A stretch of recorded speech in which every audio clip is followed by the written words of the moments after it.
Volám sa Tomáš Naňo a pracujem na projekte dostavby nových jadrových blokov v Mochovciach. Práce v jadre ma lákala už od detstva, keďže môj otec je jadrár telom i dušou. Okrem rodinnej tradície má práca v jadre pre mňa aj hlbší zmysel. Keďže vyrábame čistú energiu, môžeme odozdať Slovensko pre ďalšie generácie čisté a ekologicky nezaťažené.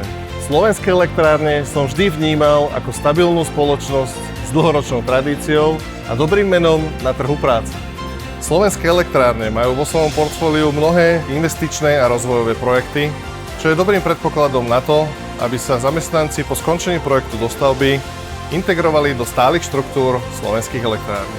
Páči sa mi, že slovenské elektrárne nám umožňujú profesne a kariérne rásť, vzdelávať sa a zúčastňovať sa rôznorodých školení. Okrem toho, keďže som otec 4 detí, veľmi si vážim flexibilný pracovný čas, 5 dní dovolenky navyše, ako aj 13. 14. plat pred letnými a zimnými dovolenkami.